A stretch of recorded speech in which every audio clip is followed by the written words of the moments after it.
Called Greater Good Network. We are a network of 7 different websites.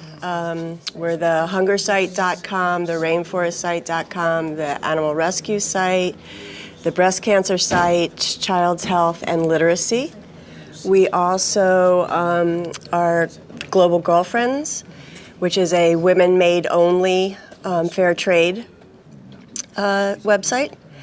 We mainly do retail through those websites, but then we also do wholesale. So we do a little bit of everything. I've worked with charity for 2.5 years. I've been in this industry for about 15 years. My role at charity, I'm a fair trade buyer for the most part. About 85% of my products are fair trade. And I buy in Africa and Latin America. We have about 8 buyers, and we've divided most of our buying up by region. But what that means is I buy from a region, but I buy across all categories. So from sandals to keychains. And that's a little about our company. My name's McCoy. I'm founder and CEO of Z. That's spelled DZI Inc. And we started in 1990, specifically working with Tibetan artisans in India, in the exile community. It was a very particular focus of our company to promote the culture of Tibet through the development of products that they could make that would appeal to the consumers in this market. And over 20 years, our line has expanded into also buying from Nepal. We have 8 producer groups in Nepal and 5 in India. So we are what you would call a relatively small import company with a specific focus originally on a particular culture. We've exhibited at this show for about 20 years.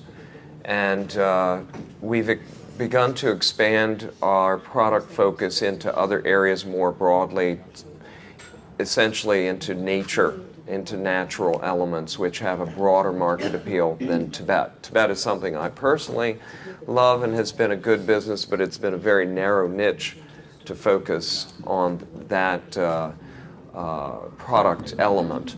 But so we're looking to do other kinds of products so we can broaden our market.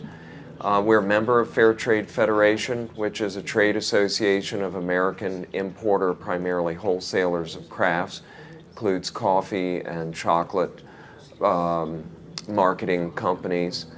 And I'm also on the board of Aid to Artisans for the last 2 years. So I'm very interested and supportive of the group and the work that they do. Thank you. Hi, my name is Jacque St. James-Wong, and everyone just calls me Jackie Wong. I am the Design and Marketing Director for Tibet Collection. I work with Mac. I've been working with Mac since 1995, so a long time. And what my main focus has always been product development. And initially, early on, I went to India and revamped all of the patterns and basically our clothing production, and helped artisans learn how to sew better. And we were very successful with our clothing project up to a point. And then we decided to expand into Nepal, as Mac has talked about. And so now what I focus on primarily is other kinds of product development, which is usually ornaments, note cards, looking for trends, jewelry, yes, which we love, and we just did a new round of chimes, which have been fairly successful so far. So I have a lot of different category products under my belt, so to speak, and I also like to do trending and color work to look for things that, as things are moving into new areas, how we should focus our marketing and design to meet the demands of how the world is changing. So. Okay, so why don't we open it up to questions? Who has a question for these guys? We all have 2 or 3. Who wants to get started? in order, what is the most important thing? Let's say 3 points that you can will make you buy from my group, not from other groups. The top 3 things that I should make, and I should make correctly and to the point. First of all, that artisans are organized and they have a really clear idea of what they're doing and how they are going to be able to do it from the start to the finish. So if I come in as a buyer and I see something that I like, I need to be able to know that they'll be able to complete it from me ordering 1 sample to them producing 2,000 or 5,000 samples. So are you assuming that artisans are organized, or you're saying that they need to be organized? They need to be, okay. Yeah. So that's the first thing for me. And then the second thing is I look for a design that has a cultural history and that feels authentic to the group or to the country that I'm in, but at the same time is able to cross over into the United States market, which is what our primary market is now, so that because trends change constantly here, and we're always looking for the next thing, but we're also looking for something that has meaning, cultural meaning. And then the third thing is always price point, and having, being able to know that if I have a sample and I get a price point, that price point will still stay the same through production, and that we won't lose traction, or we'll basically be able to follow through from the sample all the way through and have the same price point. Because when prices go up and down because of instability in the market, it makes a product, because our products, when we buy a product, we usually look at it for 1 to 5 years of sale. And so if we know that the price of that is going to go up in 3 years, we might not consider buying it, because we have to look at the long-term investment for our time and energy to develop a product and make it ready to go to the market. Thank you. I would say for myself, to sort of add to what Jackie mentioned about the product, on the administrative side, the number one thing for me is clear and prompt communication. And that's being able to, if I've sent an email, and I'm assuming I'm in the United States, you're in your production place in your country, so we're going to have to communicate probably over the internet, essentially. So to be able to get a prompt reply by email and a thorough reply to any questions, and to anticipate any kinds of information I might need that I haven't asked for. So prompt and clear in terms of not just a written communication of, let's say we're in process for a sample or production, an update. This is what's happening, this is where we are, this is the date, the specific date we expect to complete, or this is the problem that we anticipate. So that's sort of the second element, I would say. It's part of communication, but it is advising me as the buyer that you may be having some problem in production or material or quality control, and knowing about that for me is essential. It represents not only a practical matter to be able to plan, but it also expresses honesty and directness in the relationship, which to me creates a real sense of trust. Yeah.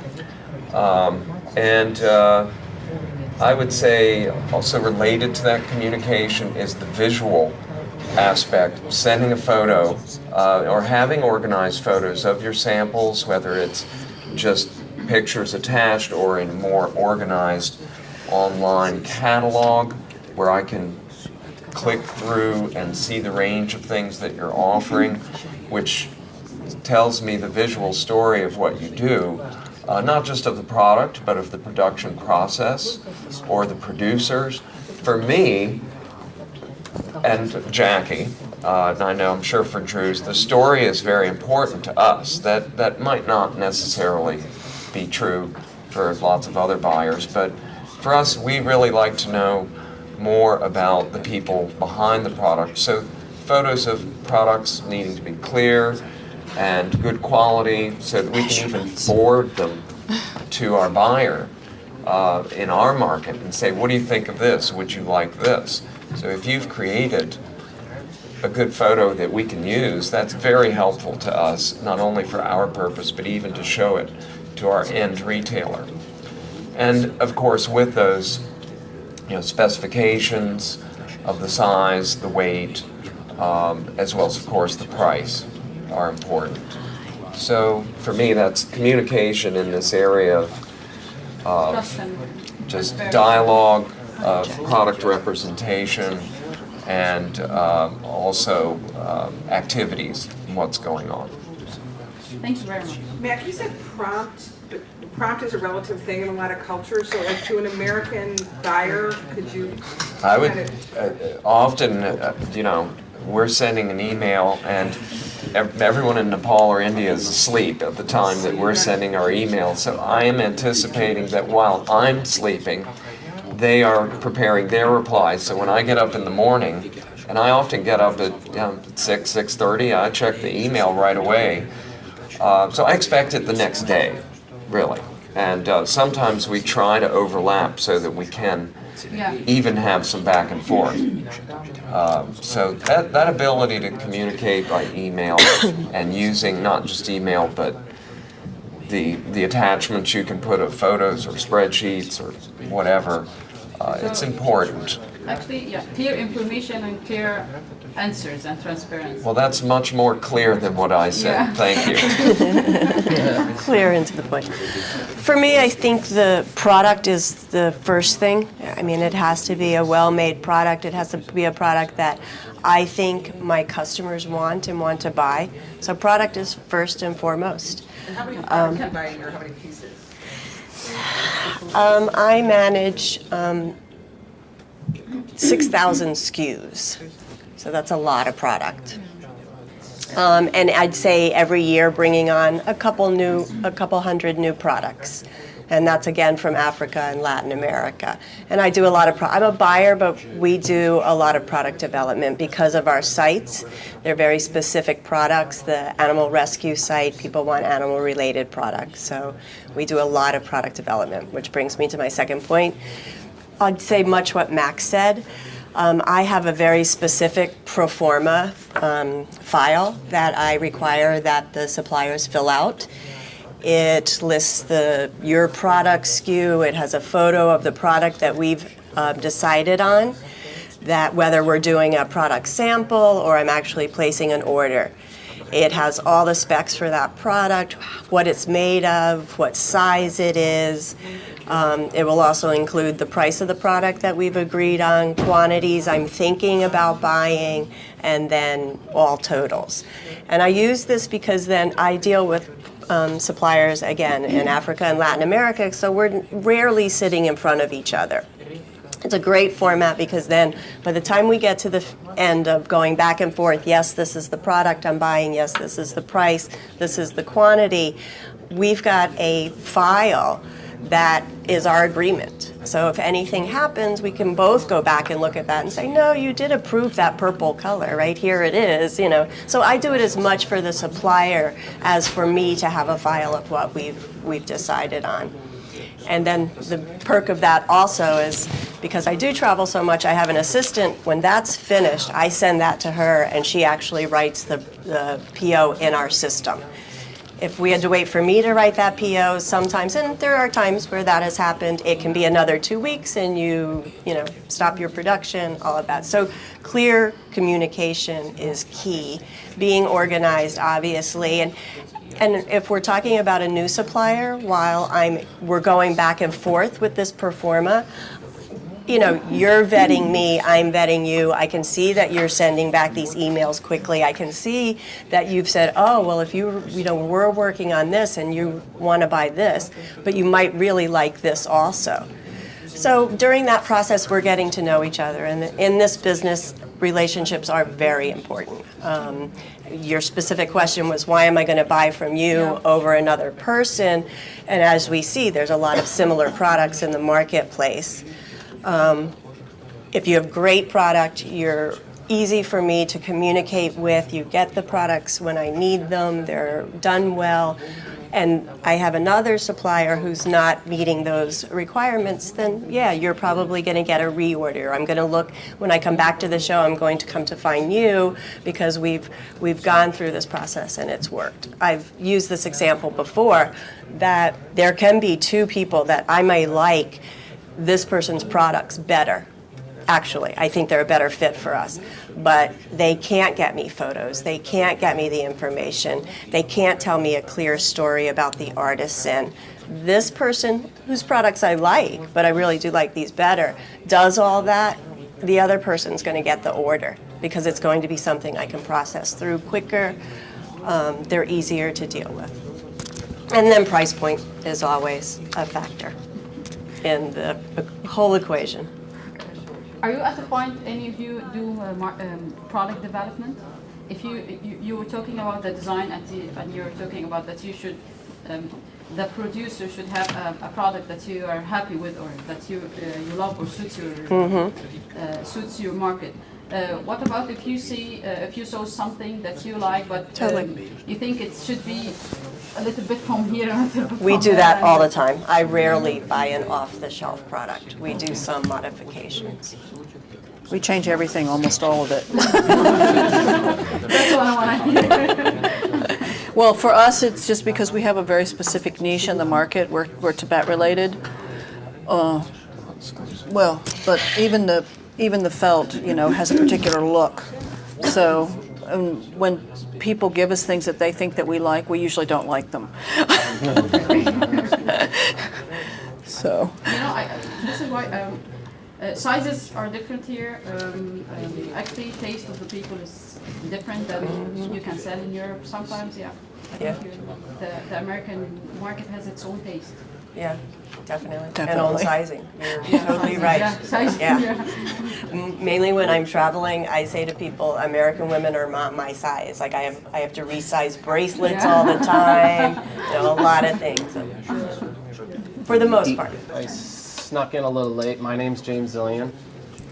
I am the Director of Product Development and Design for Simon Pearce. Simon Pearce is a Vermont-based company. We produce glass and pottery. We have about 10 retail stores throughout the New England area and around 500 wholesale accounts throughout the country. And our main function and focus is in the design of glass and pottery, but we also have what we call a home accents business, which rounds out the tabletop stories we have and the home stories. So that's where our buying process comes in and development process. So I was asked to give some feedback to all of you, and hopefully I can add some helpful. Thanks so much for joining us, and again, to you guys also, of course, as always. So who's got the next question? Well, the group is from Kyrgyzstan, from Central Asia. So I see that you have already have your own preferences, specification. I see that you are working with Latin America, you're working with Tibet. Well, are you open to open new regions like Central Asia? And have you ever tried to learn to probably get to know about pricing in other countries? For instance, what are the pricing policy in Central Asia? Because Nepal and Kyrgyzstan, they are absolutely quite different and have different pricing policies because of the circumstances, transiting, for instance, situation, so on and so forth, climate, key issues. So because what we heard here, everybody compares pricing, for instance, with Nepal. Well, we buy from Nepal for this very price, and would like to stick to these prices. And you guys, your prices are higher, and we would prefer to buy at lower prices. So, are you open to work, for instance, to see, to learn, and to work with new clients, with new suppliers, for instance, from Kyrgyzstan? And we all, sorry, my colleagues, they asked me to add. Well, the quality is usually very good, very nice, because those residents, I mean international folks residing in Kyrgyzstan, in Central Asia, they appreciate the quality, the design, and the stock diversity. So tourists, they also appreciate. Mostly we, for instance, in Kyrgyzstan, because of the transiting period, our buyers are mostly foreigners, international, and then foreign residents, and then tourists. And they would love our works that always are kind of in demand. So now we want your buyers to have a look at our product and probably take interest. And So is the question then, why would they buy from just Nepal as opposed to Kyrgyzstan? yeah, the pricing policy. Have you ever learned, tried to figure out the pricing policy of each country? I don't have a lengthy answer. I mean, I know finding new resources for us is always exciting, and the less tapped, the more interested we usually are. The one main challenge I can think of is just the importing challenges. If you don't have processes or systems in place that make it too challenging for us to work together, more from a distribution perspective, I think that's one of the only thresholds sort of one of our buyers would become resistant with. And we do have a buyer for your region, and actually you met Stacy the other day, our buyer for Global Girlfriend. I saw you talking to her in the back there. But we do split it up by buyers. But that's another key thing is just know your target, know who you're going to. You might look at Max Group and say, well, they're doing these products, so maybe they would be interested in mine.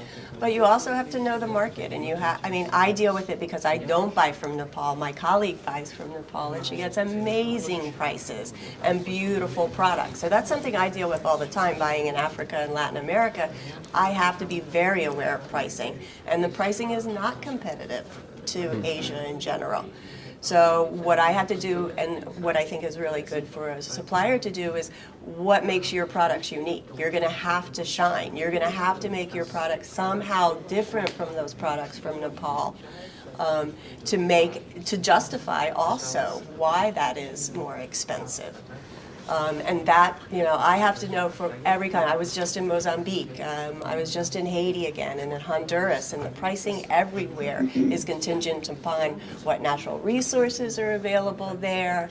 Haiti, everything has to be shipped in, so just the basic materials for creating any kind of craft is very difficult and very expensive. But also knowing your end market. Know that to your best ability with the research you can do, yes, I do believe this person would be interested in our products, and then being able to work with them. That's what a lot of the redesign and the product development we do, because I know the price point for our customers. I know what they're willing to pay for something. So I will sit with a supplier often and say, this is beautiful, yes, it's worth that price, definitely, but what makes this expensive? Is it the labor? Okay, what in the labor is expensive? Is it all of this embroidery here? How can we simplify that? You know, is it the material? Is there another material that we can use?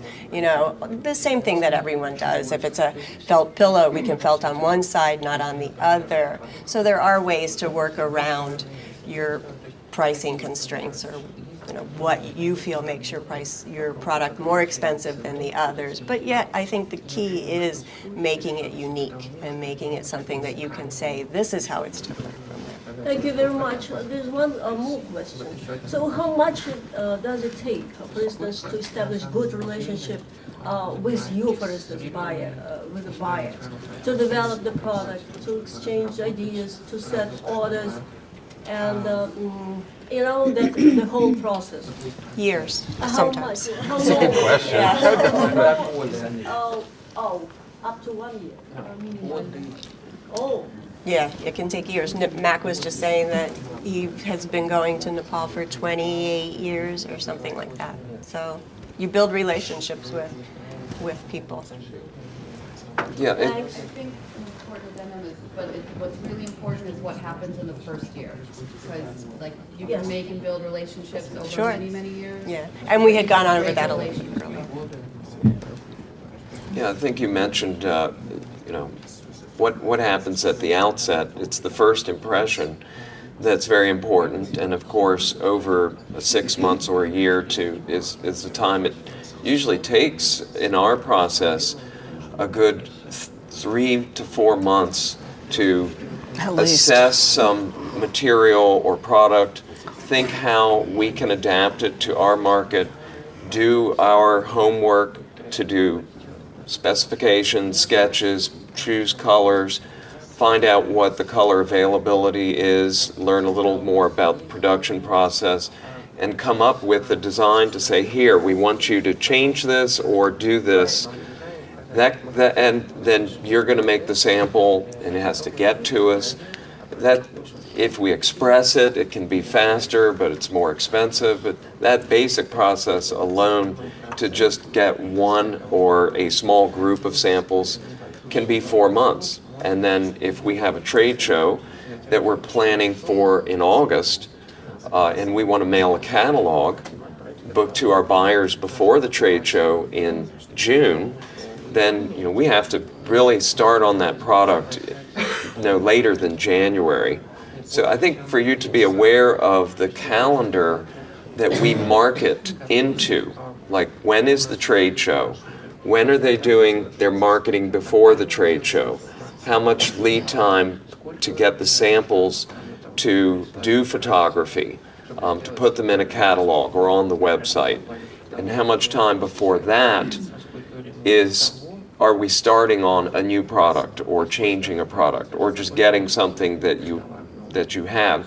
So you can imagine when you become familiar with that cycle that it's almost a year later before something might really be presented to the retailers here at a trade show, if you're using trade shows to market.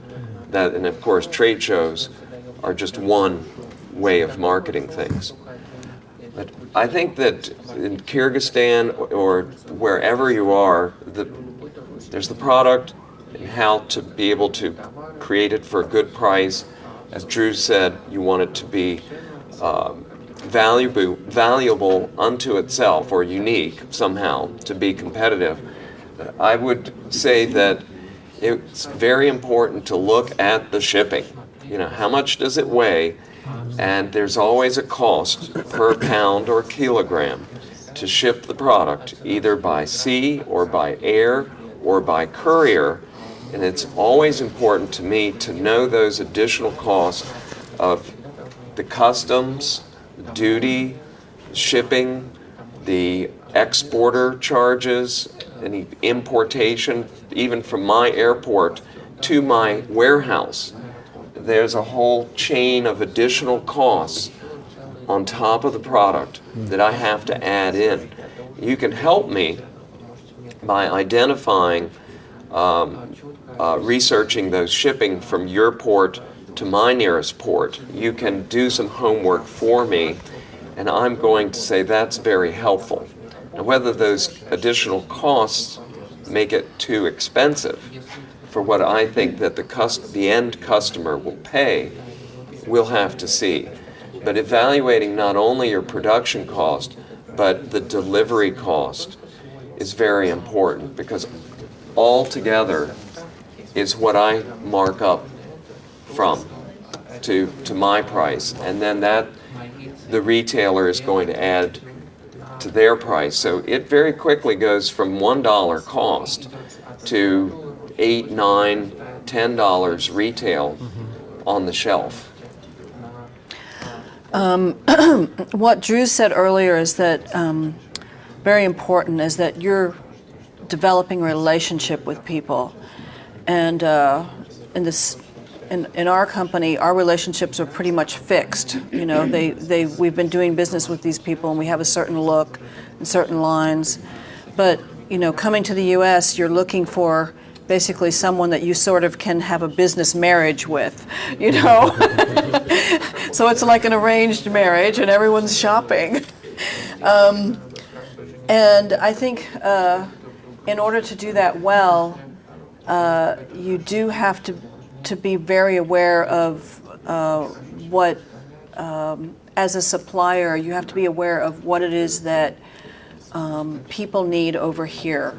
And I mean, a lot of times some of our vendors have worked through their holidays before to supply us, so they don't even take a holiday. They have to give up their holidays, time with their families, things like that. And it's a lot of people sacrifice things to be in business and to do things. And I think that you know, we try to be sensitive, but the market is the market. And when people want their stuff over here, and we have people saying, "Where's my order? Where's my order? Where's my order?" Then, you know, and I'm calling up to Nepal or Skyping Nepal saying, "When is it coming? When is it coming?" And they're saying, "Oh, there's a holiday. There's a strike day. The airport's closed. We can't go out." I'm like, "Can you find a way to do it?" So,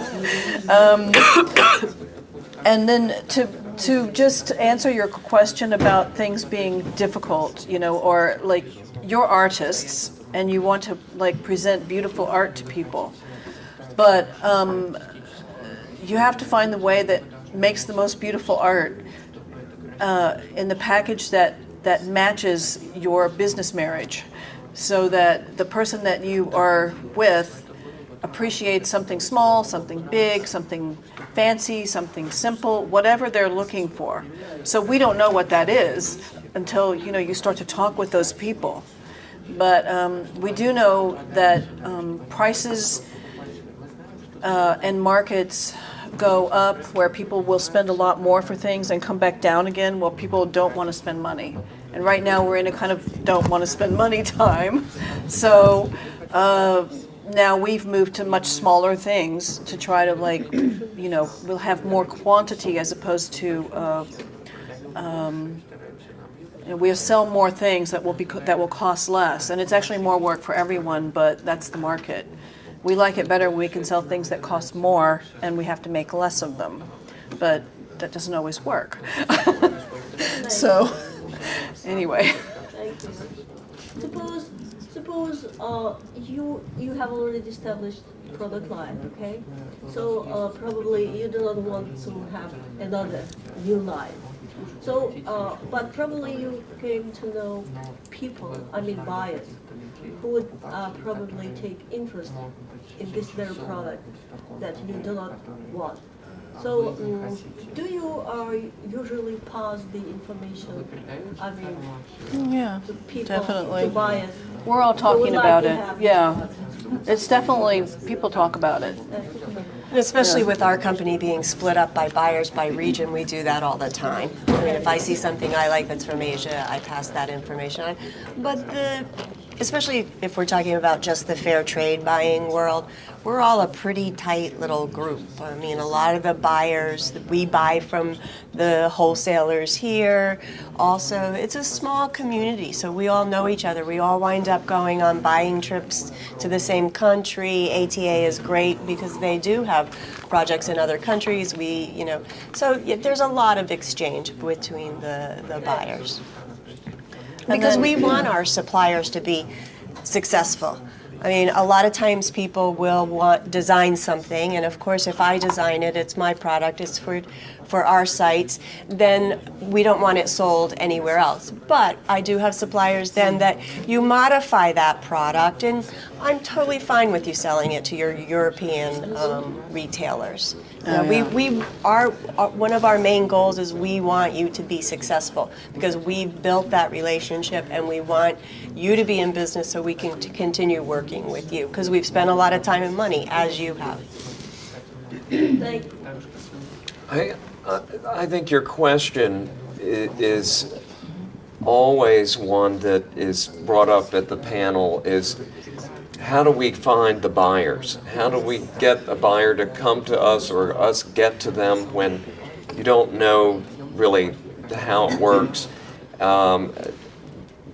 My first thought is having a website where at least your basic story is told. So today, emails go everywhere, and a link to a website is easily passed along and quickly able to take a look at it from any side. So if the materials that you have about your work, your product, your artisans, your pricing, your services, what you can do in terms of working with the buyer, you have a statement online. That's helpful, I think, to at least, and then you have to network that.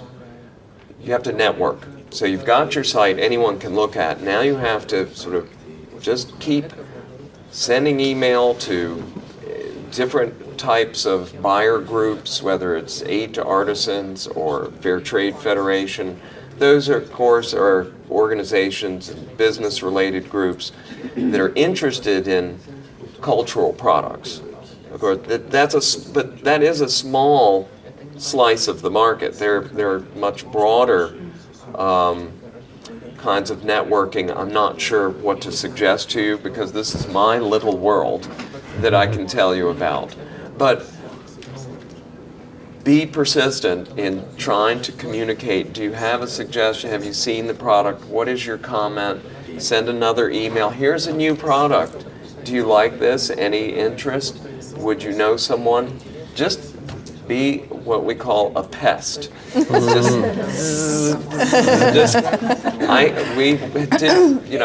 work in Nepal and India. I've done it 20 years. I personally am not looking to go start all over again. Other companies do want something new. But I did have a producer in Nepal that we picked up because they were persistent to send me email. Hi, met you at the show. Wouldn't you like to see something? Here's a new product we did. And we ended up working with them because they were persistent, but polite. Simon Pearce probably has a little different buyer because you're not buying all fair trade. So no. For you, how do you like to approach as a buyer? The question is a good one, and I think the question is a good one. I think website is a great vehicle, a really great marketing tool because it is a World Wide Web, and we're all far, far away from each other, but at the same time, we're literally a button away. It's kind of a wild thought. But I would say attending market, either showing, I find a lot of our vendors through market, really. So Paris, Maison Objet, Frankfurt, the Mesa, and a lot of the American markets, from High Point, the New York International Gift Fair, the Tabletop Show. So I would say, market is our major resource, and then just networking, really random networking, looking in nooks and crannies, stopping at craft shows in the most random parts of the country. Well, and you guys have started a network here. You've all gone through this program together. So, I mean, that's how we start having our network of buyers, as we see each other at all the shows, we talk, we travel to certain countries together, we get to know each other. So you have resources right here. You've spent, this whole week together. You know each other's products pretty well. So you come across buyers that aren't interested in your products, you say, oh, but, I think you might like these. And be a pest. It's a great, really, you be a pest, a thoughtful pest, but really keep, every 2-3 months, I have a few vendors that keep knocking on my door, and at some point, something usually does fall through, and if not, as you mentioned, if I know a buyer for a completely, in a different company that's sort of a different aesthetic that really fits, I will pass, I'll forward the email. Yeah. And so we do work together like that. I have one suggestion for you in your country is to network as best as you can with your friends who are also other companies that are producing products in your country. Because you can learn a lot from each other and support each other in your own network where you are. You can, it is competitive. I understand you feel like that you're competing against each other. And as we've gone to Nepal, we select our different producers, and some of them feel they compete with each other, but we bring our group together and say, look, we want to use your product in this box, and this package from this producer goes around this product from this producer. So we like to coordinate the different talents. And I think if you, from your side, also coordinate your different talents, your different knowledge, your different contacts, and when you're together as a group, you have some clout, you have a little more power. Association. And one way I would suggest you use that is where your national government has money and it's trying to promote business, I hope, for you, for all of the people in your country.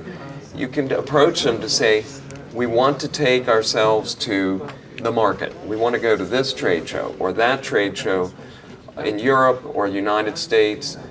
You have to research where is appropriate to go, but get them to help pay for your effort to market yourself. Get them to partner with your group. And then you might be able to become more visible firsthand in person, which is always best, to get more visibility in the market. So, other questions? Yes, I was asking the same things you were just answering, how to find the market, what's the right client, how we're going to find it, and what kind of products you need here, because our culture is different than here. Maybe I will make big things, but here it's a time for small things, with a little bit modern, with a little piece of tradition or culture from our country. And if we find the client, he's going to take what we have and then rearrange with everything or redesign everything. And if we are designers, can we make a kind of collaboration between the two things? Because we know our country and we know our culture, but we don't know the market here. So if we make a kind of collaboration between the two, we'll have something unique, and this is what we want from that. And in another stage, can we be in the stage we can do a design for the whole buyers? Like, if you're gonna say, if you trust it, and this is gonna build in years, we trust this company to make the lighting or ceramics. What you can say, I want the ceramics is 30 by 40, and then you give dimension and everything you want with color, everything. And you work together and you get something, and you put the things, the two names together. Can be done. Yeah, we do that all the time, and I think everyone here does that. Some of the people, they're a designer, and they want to you want to make a kind of collaboration for that market. Yeah. Because we don't know the market here, but we know our culture. Yeah. So if we can make something both, like you said, this is a unique piece with culture thing, with a story, with good quality. Can be done. Well, Druce, I think I heard you say earlier that you rarely buy a product as is, that you collaborate to design something. Is that the same for the rest of you guys? Yeah, we hardly ever, almost never. We usually make new. Completely new? Well, we start with something. We start with something that we see that we like, and then we make new, unless it's very, very, very traditional. And then we sell the traditional object. I think it can happen all different ways. It depends on the buyer, it depends on the producer, and the mix, just the dynamic of just the individual. You might approach me, I like to create and change things and do my own thing. So I'm potentially going to really want to adapt it to have my fun with that product. And someone else might just love it like it is. It happens all the ways different. But I think your point when you said we don't know your market, I think that's probably mostly true. But I recommend you really try to understand by using the internet, looking at shopping sites, very conventional. We're here for that. You're here for that, but when you go back and the people that weren't here with you, who are on your team, you can use the internet, you can look at magazines, even when you looking at some television, you can see things that you just use your eye, look. But in the end, it's whoever you happen to connect with as a buyer. What is it they want? You know, what is it they're seeing in your product? You have to be able to offer them choices. And if I'm given the more choices I'm given, the more opportunities I can, options I can see that are possible with something. So, very traditional, and I could see taking it as it is, or maybe I'll take something from it. As you said, it becomes a collaboration, and you never know where it'll go. That's part of the fun. I do think it's very valuable and important for a group, because I often work with artisan groups. They don't necessarily think of themselves as designers because they are creating more traditional products. To have someone within your group that is more of a designer, that feels they have an eye for design, because even if I come to you with very specific specifications of this product I want made, in the design, I don't see it finished. In the design process, in the process of making that, there are design decisions that have to be made during that process. So to have someone there during that design process that you feel, and I say this with so many of my groups, okay, you all say you're not designers. Who is the woman here that makes those decisions when you're all working together? Who likes to choose colors? Who does better with figuring out how to best weave a certain weave? So you do have those people within your organization, and I find them very, very valuable. That's the person I usually wind up communicating with, even if it's not the head of the group, because we're going back and forth. They're sending me images saying, this is where, kind of what Mac was saying earlier, through the process, this is where we are with this. This is what I think we need to do. I think, we said we wanted to use this color blue, but it's really not working. I think we should use that color blue. I love when that happens, because I'm not there, and you can show it to me on a monitor, but I don't see that. I mean, it's why I like to go to the country and work with the artisans, because then I can be there during a certain process, but I have to leave at some point, and having someone there making those artistic design decisions through that process is very valuable.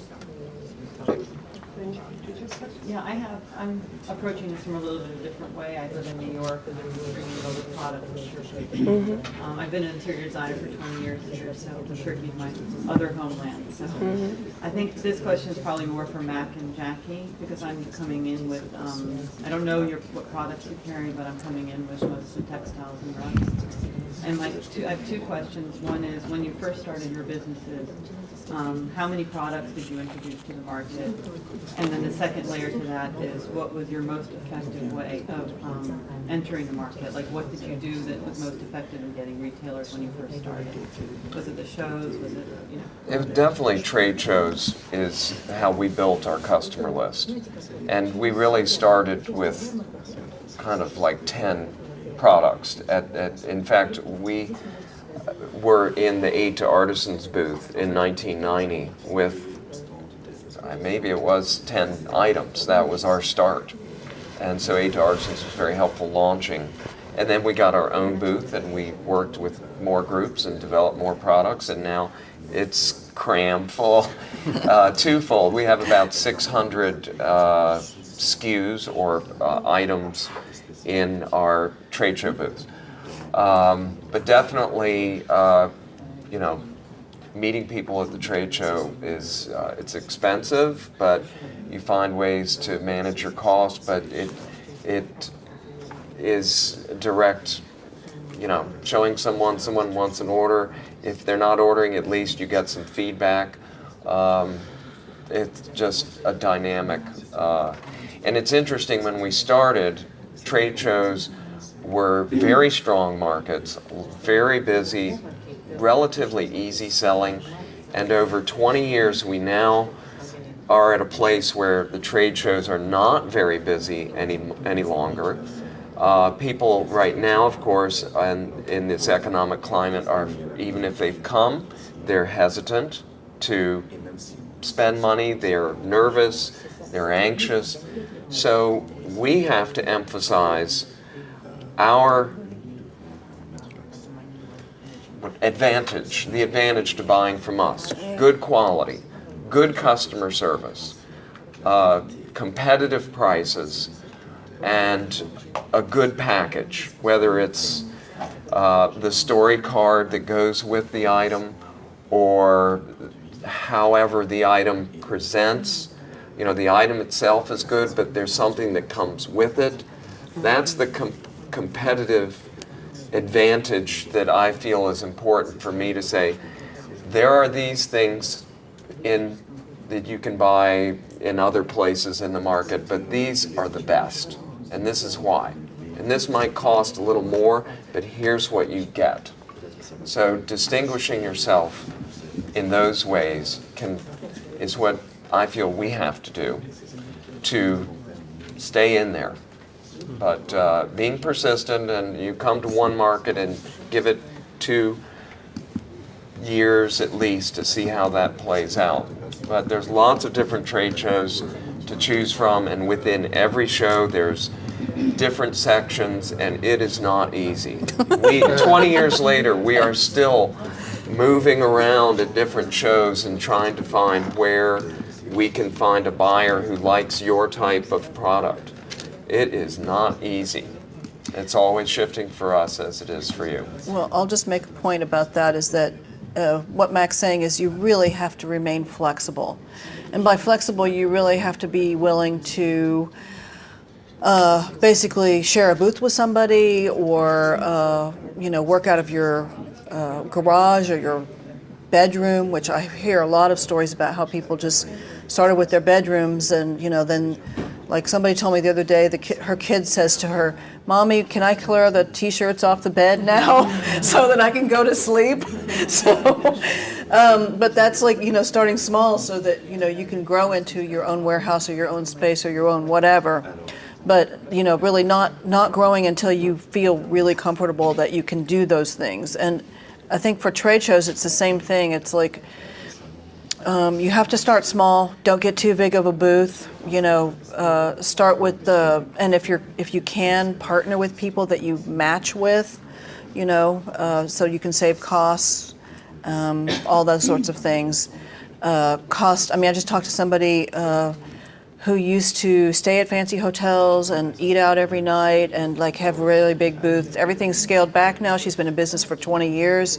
She has a tiny little booth. They commute in from out of the city. They bring their lunch. No hotels, no fancy dinners anymore. Networking all in the booth instead of out someplace. So everybody has to move, and be flexible all the time and respond to the market and how it is.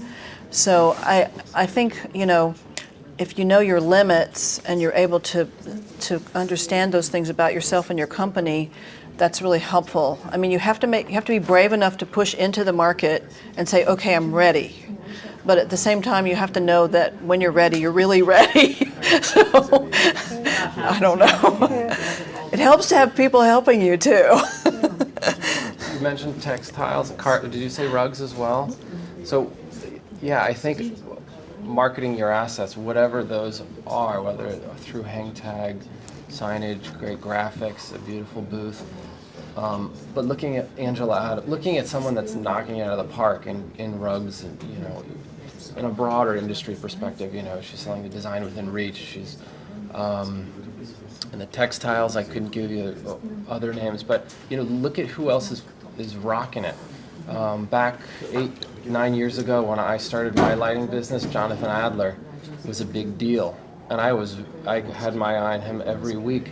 I was in my basement making ceramics and figuring out how to go to market. I got into this market. I got into high design in Atlanta, and we networked like heck, me and my wife.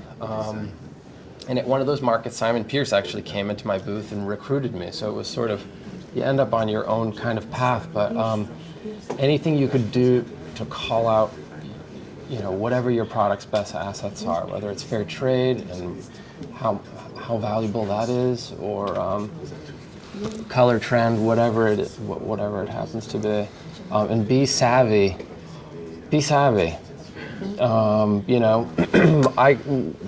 We had no right really coming to market knowing very little. I was basically out of art school.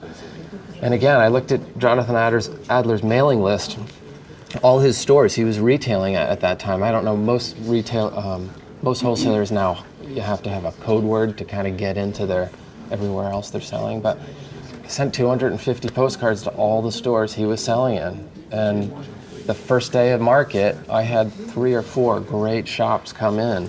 It was from his website. It was from his website at the time. Oh, he actually had and yeah, so I'd look at where Angela Adams sells her carpets. I mean, if you have a product, I keep calling her out, but she's the top one when I think of rugs. I didn't see her at the show. Is she at the show? I don't know. I think she's sort of beyond.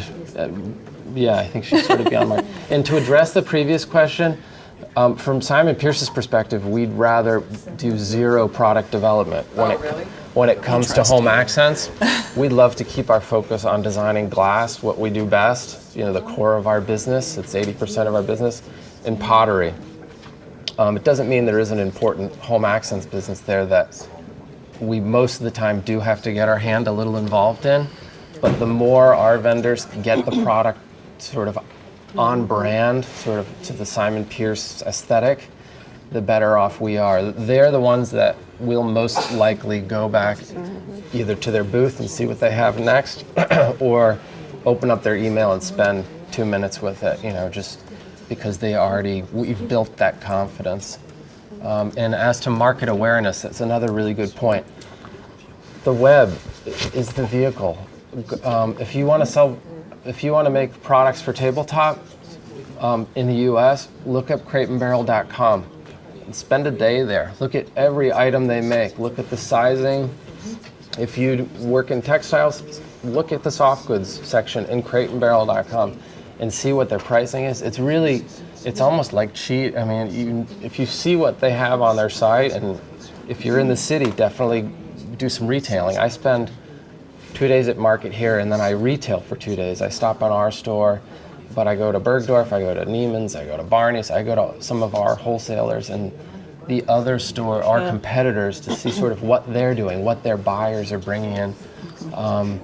So the web can be a great vehicle to give you insight to that American market. I use it at Simon Pearce. I use it to look at what our competitors are doing. You know, because I can't get out every day. I'm up in Vermont, which is kind of like, it's like so secluded, you know. So I get the taste of the city, and I do as much retailing, and I take pictures, I write down notes. So. Do you ever do lines with designers, or is it always under the Simon Pearce name? At this point, it's always under the Simon Pearce name. But we do bring in, we do call out artisans outside of the glass and pottery. So if we have a bowl turner in Ireland, Liam O'Neill, the Liam O'Neill story is extremely important to our customers. They come back, we have a Liam O'Neill following. Beautiful wooden boards. Ed Wall, he's a vendor we've had for about 20 years, and he's out in the Midwest, and our customers love Ed Wall's products, and they come to us for Ed Wall's boards. But for the most part, we do stick to the Simon Pearce story, unless it's really, there's a great story outside of there that's worth, you know, we think our customers are going to enjoy. I just wanted to talk about this idea about exclusivity, because we've talked about all different ways that people buy things. So, like as for our company as designers, we sort of expect that our vendors will give us exclusivity, and that thing that they design with us will remain with us, unless we say it's okay to go someplace else. But, you know, if you buy something on the street or just, you know, out of the bin, like if I came to you and said, I like that, and, you know, you have 10 other buyers, then c'est la vie, you know, that you've got those 10 other buyers and that's my competition, is how they're going to market that item as opposed to me. So, I don't know, that's one of the hard things for us when we do product development, is we spend, you know, sometimes up to 4 years doing product development, and sometimes like thousands of dollars doing product development. And when we find that our vendor is now selling or making something like just so similar to what we just made and spent 4 years making, it's very depressing. Yeah. Do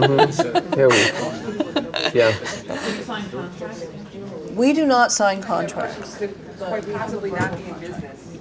Most small businesses fail.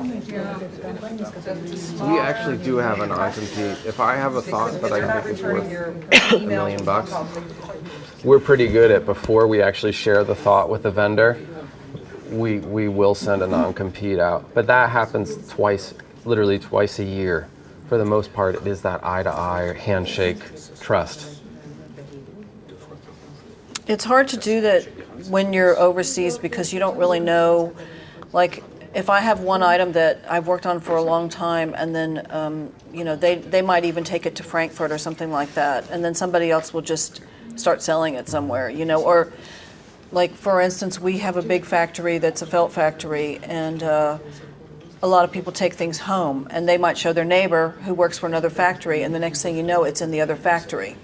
So it's really hard to control design ideas, especially in Kathmandu. Another question over here. Да, я хотела задать вопрос насчет контракта. Вы сказали, что вы работаете на честном слове. You said that you don't sign contracts, you know, just, you know, you have trust, you know, mutual trust, you know, the people you work with.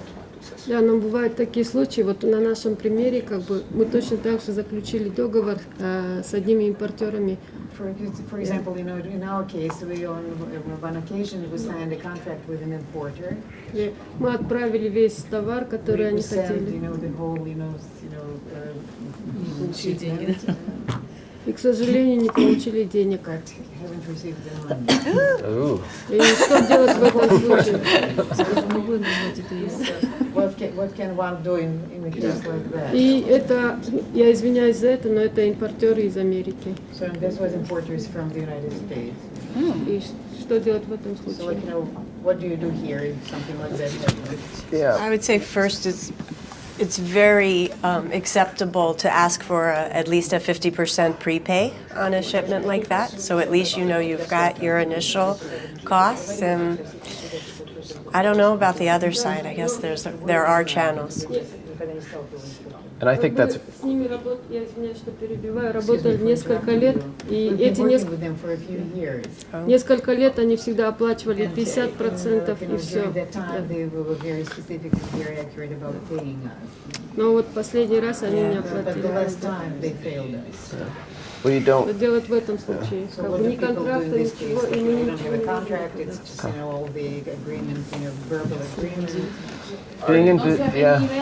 Are you able to communicate with them by telephone as well? И писали, и пытались как-то We выйти wrote, на we честность. send emails, and we need to hear from them, obviously. Вначале они отвечали, говорили, что мы будем выплачивать вам. They said that, well, we will be paying you in like Installments. Unfortunately, with the economy, this isn't the first time I've heard this. Yeah, it's a tough Yeah. It's a tough lesson to learn. Да, и что вы посоветуете в таком случае делать ремесленникам, которые вложили все свои деньги, сделали этот заказ, но за это не получили ничего? We are responsible before the women, the crafts, group, they spend their time, effort, and ability. Like making, can you recommend something? How should we go about it? И это единственная работа, которую они зарабатывают. And this is the only work they have, and this is their livelihood, so. You need to find more customers for sure. Okay. Because it sounds like that person could quite possibly not be in business. Most small businesses fail. So if it's a smaller customer, they could, and they're not returning your emails or phone calls, they could quite possibly be out of business. So any time and energy you would spend hunting that down is time that you're taking away from finding new customers. So if this is a client that has a tradition of paying you on time and you have a long business relationship with them and all of a sudden something changed, first of all, it's a red flag for business going forward. Second of all, I guess while you're here in the States, you could try to reach out to them again. But you need more customers because that doesn't sound like a stable one. Whether or not you get paid for the shipment that you shipped anyway, that's not a solid business relationship. I would definitely say while you're here in the United States, as close as you might be, you try to make your phone, and even if you have a contact in the area where that business is based, if you know someone who might be able to go at least physically look, and you have to, as we were saying, be a pest. You have to email every day, you have to make phone calls, send them fax, find a contact, but there are in this country what we call collection agencies. Usually if I have a retail customer who is not sending their payment, it usually has to be at least $500 bill to be worth it. If that business has not declared bankruptcy already, and I cannot collect from them myself, I would contract with a collection agency. And they do the work of threatening that business to make the payment, and they usually, if they are able to collect the money, they keep 30% or something. I don't know how for a foreign entity for collection agency, but there may be something like that. Even with no documentation? Excuse me? She doesn't have any documents, even though she can go to collection agency? She has her PO, she has her receiving, she has her invoice. Those are documents and not, you mean she didn't sign a contract that says we're shipping you this. Yeah, and this is why I was asking if she has any emails that says that do this order, so this is, I think, a document. A collection agency would want all the documentation. She has documents. That you have. They want the invoice, any correspondence. Do you know where they, do you have their contact information with you here? You and me, I'm banging the phones. And if we can try to hunt that down while you're here. If they say they're going to pay you in installments, ask for a date for that first payment, then, give them that date, go back to them. I mean, I'm sure you did do that. they might be trying. I don't know. Excuse me. There is because we're dealing with two countries. In our countries, if you selling things, you can reach the client immediately and knock on his door daily or sometimes to But when you're exported something different, there is lots of system you can do. Like we have something called LC. I open a LC with the client, and through my banks, he sold this. As soon as I ship my goods, I get my money in the bank. And there is a system for that because you can't keep running after the client. They're wasting time. But if you made it through banks, easier, and you're guaranteed you're going to get your money. As soon as you have the shipment document, you get the money in the bank. I think this is the way. A couple of, this is just, I'm going to change gears a little bit here, but there were a lot of questions that came up yesterday around the sampling process. And you all have spoken about creating unique designs that are unique to you. Could you guys talk a little bit about the sampling process and what that looks like to you and how you determine who pays for what? And in addition to that, if you are creating a product from scratch relative, and you have no idea of what the labor costs are with that, how do you determine what the sample price is, and how does that all work? Yeah, well, I do this a lot. And I don't usually start from scratch. I almost always start from something that looks like something. In other words, like either I have a picture of something or I have the artisan group will have something that's like what I want. So I say to them, well, how much does it cost to make this box or this thing, whatever it is, scarf, hat, whatever. And we sort of start from there. And then I say, well, if we were to change the yarns or we were to change, this, how would we, how much, what would the cost be on doing that? I feel like we have an agreement with our artisans, and we know that when you buy a sample from someone, you're actually buying a lot of unique quality time with the artisan who's developing that product. And so the artisan might spend like 10 hours on the item, and but then we only want to pay for basically 1 hour's of work, kind of idea. Like we need to spend a whole lot of time developing it, but we don't want to pay for that developing time when it goes into production. So in other words, we'll say, charge us extra hourly time for that production development so that, you can feel compensated for it. And so we have an agreement with people for that. If they feel like that they've spent a lot of energy and time developing a product, and we've been through like 25 different times of developing it, and they can charge us. But also on their end, sometimes they look at, well, they might get like a $20,000 order on that product, and that means that they'll absorb the cost of the sampling within, they won't charge us for it. So it's really up to them how they want to do it, but we offer that, we say, if you guys want to charge us, go ahead, because we value your time and energy. So from my side, that's how I approach it.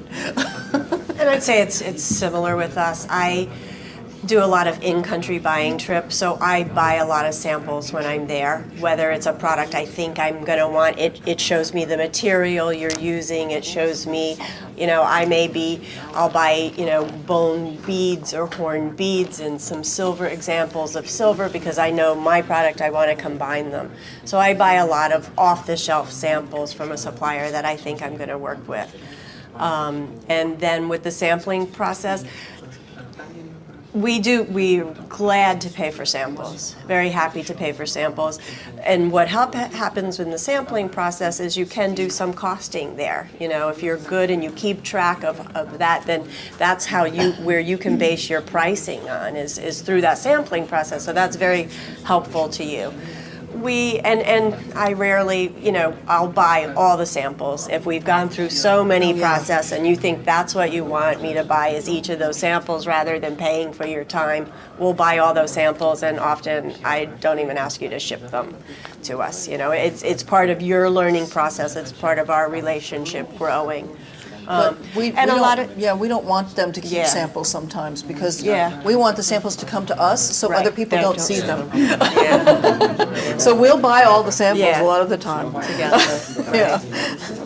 And Sorry to sampling, we often ask that you do make 2 samples, one for you to keep, one to send to us, because if that is the product that we're making, I want you to have that exact sample that you're sitting there having one or other. 3 samples, you're gonna take one and you're gonna go back and put one in the stores and make sure that they have the same quality. Yeah, yeah, you've got them coded correctly. I think we must send 2 samples and then we have the approval. Yeah, The sample yeah, and send it exactly. back. In the same Exactly. time, you have the same quality. and But the same you can price. always ask for payment for samples. Some people may not want to do that, but You have one- you think have that a it's part of question? the Okay, so process. I think we have time for one more quick question. Just I know if you buy just a design and you can make a manufacture with another supplier. What was the question? I'm sorry, I didn't understand the Buy the question. design, but make it through a different vendor. They can Yeah. buy just the designs and the manufacture. Oh, okay, so You what can you make can, with you another supplier. license designs is really the question. You license designs. Oh, take your design and have someone else and Yeah. pay. Yeah. Well, that would be appropriate. If that was a situation that was, certainly if we would ask, could we use your design, we want this producer group to produce it, then we have to have some agreement, and you have to allow that.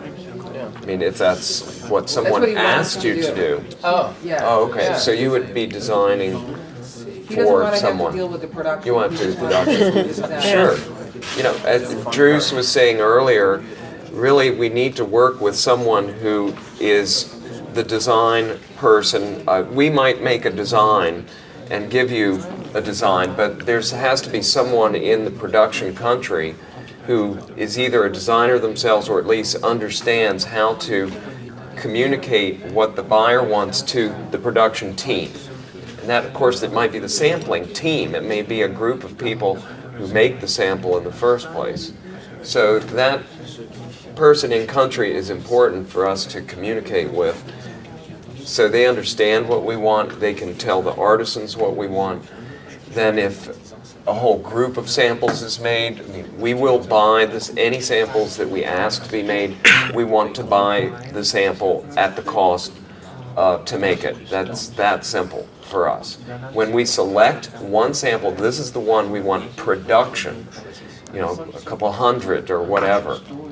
That's the time where we expect you to keep at least one approved production sample and expect to have available to the artisan for reference in production so that we get what we wanted. If we ask you, we just need one sample for us that's approved, or maybe we need 2, maybe we need 10. And then I'm going to send them to my buyers. It depends. But you have to have at least one. Maybe your production system needs 5 samples. You're going to have to put the money out to cover a certain number of expenses yourself. Many buyers that are bigger expect samples free. They just don't pay for it. And that's your choice to say, we'll do business with you and eat the cost, or sorry, we don't. But when you start a new relationship, you can ask, what is your policy about samples? How do you pay for sample process? We just buy the samples we ask to be made. It's that simple. If you don't mind, just one other question from the Senegalese. Sure. If that's cool. You guys. Yeah. Oui, je demande si vous avez un prix déterminé pour chaque de travail pour fabriquer les échantillons. Do you have a set price for the work producing the samples? We ask we pretty much say, what's the sample cost? And based on the quote for the price of the sample, then we begin to think, is this something that we could sell or not? So, is that basic? Yeah, and you set the price. Sometimes in a sampling process, there can be a big investment, a die fee. If it's a metal, you know, depending on what the material is, in the thousands of dollars. So that can also be a negotiating process between buyer and vendor, where it's a $2,000 fee, you pay $1,000, we pay $1,000. Or if we really want it, it's a negotiating process. With like we do screen printed cards, and every screen print costs $10. So every screen costs $10, and we will buy those screens. We pay for them basically because those are our screens for our design. So we don't mind doing that because we don't really want them to make it for other people. So if they have their own design and they're screening it, then we're buying that design, they're going to pay for that screen. So that makes sense. Yes. Est-ce que si la relation entre l'acheteur et les producteurs se rétablit, est-ce que vous pouvez avancer un peu de l'argent pour payer les main-d'œuvre? Parce que les main-d'œuvre, ils travaillent ça pour avoir les paies quotidiennes jour après jour. If you have an established relationship with a buyer, with a vendor, can you provide them with an advance payment for producing the samples, because they have to pay the labor for the people who work for us? It's their daily. If people request, yes, we will do. It will be on where a producer group can basically help participate in financing either sample production or even the production and cover costs from their side. You're going to have more buyers that you can work with more easily. So when some people expect, some people may not provide you be willing to participate in down payment. So for a sample order, because they're usually not that large. I know it's expensive on your side, but maybe that's in your business plan. You think, okay, we've got a budget in for some sampling. It also slows the process down for sampling. Usually you want sampling to happen in a timely fashion. And we usually pay by wire and all of that, but I mean anything that slows that sampling process down or sort of hinders it, I mean that is where you're starting to build that relationship, and you do have to think of it as, I am doing this because they are going to place an order and it's going to be, worth the while. It's your investment. Okay, well, we can't thank you guys enough for taking so much time out of your busy schedule.